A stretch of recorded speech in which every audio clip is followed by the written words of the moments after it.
മുഖ്യമന്ത്രി എന്ന നിലയിൽ പിണറായി വിജയന്റെയും സർക്കാരിന്റെയും ഒക്കെ അനധികൃതമായ ചില സൗജന്യങ്ങൾ ലഭിക്കാൻ വേണ്ടിയിട്ടാണ് മകൾക്ക് ഒരു തട്ടുപൊളിപ്പൻ കമ്പനിക്ക് മാസപ്പിടിയായി ഇത്ര ലക്ഷങ്ങൾ വാരിക്കോരി ശശിധരൻ കർത്ത എന്ന അധോലോക നായകൻ ചെലവിട്ടത് എന്നൊരു കൺക്ലൂഷനിലേക്ക് എത്താം. പക്ഷേ അതിലേക്ക് വെളിച്ചം വെച്ചുന്ന വളരെ നിർണായകമായ തെളിവുകളാണ് ഇപ്പോൾ ഇഡിയുടെ കയ്യിലുള്ളത്. ഇനി രഞ്ജിത്ത് അമ്പാടിയിലേക്ക് കൂടി പോവുകയാണ്. രഞ്ജിത്ത്, ഇതിൽ ഒരു രാഷ്ട്രീയ വശം കൂടിയുണ്ട്. വീണ വിജയൻ എന്നത് കൃത്യമായി തന്നെ ഇഡിക്ക് മുന്നിൽ എത്തുന്നു എന്നതിനപ്പുറത്തേക്ക് പിണറായി വിജയന്റെ മകളാണ് എത്തുന്നത്. പാർട്ടി എത്രത്തോളം വലിയ പ്രതിരോധത്തിലേക്കാണ് പോകുന്നത്? വീണ വിജയന്റെ ഇന്നത്തെ ചോദ്യം ചെയ്യലിന് ഹാജരാകാനുള്ള ഈ നീക്കം തീർച്ചയായും CPM കേന്ദ്രങ്ങളെ വളരെയധികം ഞെട്ടിച്ചിരിക്കുന്നു.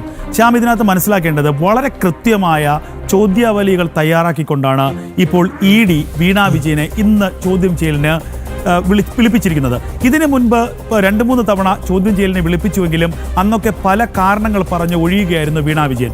ഇന്ന് പ്രധാനമായും വീണ വിജയൻ നേരിടേണ്ട ചോദ്യങ്ങൾ എന്ന് പറയുന്നത്, വീണ വിജയന് HDFC ബാങ്ക് അക്കൗണ്ട് അല്ലാതെ മറ്റെത്ര ബാങ്ക് അക്കൗണ്ടുകളുണ്ട്?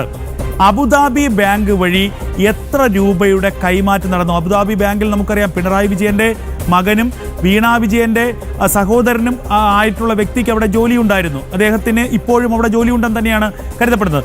അപ്പോൾ അത്തരത്തിൽ വീണയുടെ കുടുംബത്തിലെ ഒരാൾക്ക് പങ്കുള്ള അബുദാബി ബാങ്ക് വഴി എത്ര കോടി രൂപയുടെ ഇടപാടുകൾ നടന്നു? ഇത്തരത്തിലുള്ള പ്രധാനപ്പെട്ട ചോദ്യങ്ങൾ. ഇതുകൂടാതെ CMRL എക്സോലോജിക്കൽ സൊല്യൂഷൻസ് എന്ന വീണ വിജയന്റെ കമ്പനിക്ക് 50 ലക്ഷം രൂപയുടെ വായ്പ നൽകിയിരുന്നു. ഈ വായ്പയിൽ എത്ര രൂപ തിരിച്ചടച്ചു? ഇത്രത്തോളം വലിയ തുക വായ്പ നൽകാൻ വീണ വിജയനും CMRL തമ്മിൽ എന്താണ് ബന്ധം? ഇതൊക്കെയാണ് പ്രധാനമായും ഇന്ന് വീണ വിജയനോട് ED ചോദിക്കാൻ സാധ്യതയുള്ളത്. ഇതൊരു തുടക്കം മാത്രമാണ്. SFIയുടെ കാര്യങ്ങളുടെ SFIയുടെ അന്വേഷണ റിപ്പോർട്ടുണ്ട്. SFIയുടെ അന്വേഷണ റിപ്പോർട്ടുകളുടെ അടിസ്ഥാനത്തിൽ കൂടി ഇനിയും വീണ വിജയനെ ചോദ്യം ചെയ്യും. യഥാർത്ഥത്തിൽ നമ്മൾ കഴിഞ്ഞ ദിവസങ്ങളിലൊക്കെ പറഞ്ഞതുപോലെ ഇത് ഒരു മഞ്ഞുമലയുടെ തുടക്കം മാത്രമാണ്. കേവലം ചെറിയൊരു തുക മാത്രമാണ് വീണ വിജയന്റെ എക്സോലോജിക്കൽ സൊല്യൂഷൻസിന്റെ അക്കൗണ്ടിലേക്കും വീണ വിജയന്റെ സ്വകാര്യ അക്കൗണ്ടിലേക്കും CMRL നിന്നും CMRLന്റെ അനുബന്ധ കമ്പനികളിൽ നിന്നും നൽകിയത്. എന്നാൽ 160 കോടിയോളം രൂപയുടെ മറ്റിടപാടുകൾ നടന്നു എന്ന് EDക്കും അതുപോലെ തന്നെ സീരിയസ് ഫ്രോഡ് ഇൻവെസ്റ്റിഗേഷൻ ഏജൻസിക്കും നേരത്തെ തന്നെ സൂചനകൾ ലഭിച്ചിരുന്നു. ഇത് ആരുടെ അക്കൗണ്ടുകളിലേക്ക് പോയി? അപ്പോൾ നേരത്തെ തന്നെ CMRLന്റെ MD ശശിധരൻ കർത്തയുടെ നിന്ന് പിടിച്ചെടുത്ത ഡയറി പ്രകാരം പിണറായി വിജയനടക്കം PV എന്ന ചുരുക്കപ്പേരിലുള്ള പിണറായി വിജയനടക്കം കോൺഗ്രസിൻ്റെയും ലീഗിൻ്റെയും ഒക്കെ നേതാക്കന്മാർക്ക് പണം നൽകിയിട്ടുണ്ട്.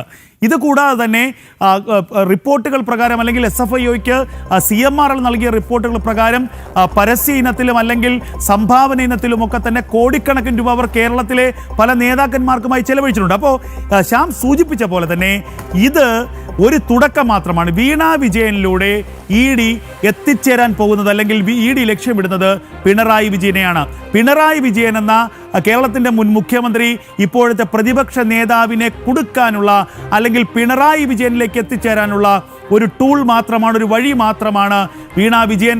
അതുകൊണ്ട് തന്നെ ഇന്നത്തെ വീണ വിജയന്റെ ചോദ്യം ചെയ്യൽ CPMനെ സംബന്ധിച്ച്, പിണറായി വിജയനെ സംബന്ധിച്ച് ഏറ്റവും നിർണായകമാണ്. ഇനിയുള്ള മണിക്കൂറുകൾ വീണ വിജയൻ എന്തു പറയും എന്നുള്ളത് പിണറായി വിജയന്റെ രാഷ്ട്രീയ ഭാവി തന്നെ തീരുമാനിക്കുന്നതാണ് എന്ന കാര്യത്തിൽ യാതൊരു സംശയവുമില്ല. ഇനിയും അന്വേഷണം തുടർന്നു വന്നാൽ കേരളത്തിലെ ഏതൊക്കെ രാഷ്ട്രീയ നേതാക്കന്മാർക്ക്, അതിൽ കോൺഗ്രസിന്റെ എത്ര നേതാക്കന്മാരുണ്ട്, ലീഗിന്റെ എത്ര നേതാക്കന്മാരുണ്ട്, അവർക്കൊക്കെ എത്ര കോടി രൂപ CMRL എന്ന കമ്പനിയിൽ നിന്നും ശശിധരൻ കർത്ത എന്ന അധോലോക കരിമണൽ നേതാവിൽ നിന്നും ലഭിച്ചിട്ടുണ്ട് എന്നുള്ളത് സംബന്ധിച്ച് വ്യക്തത വരും.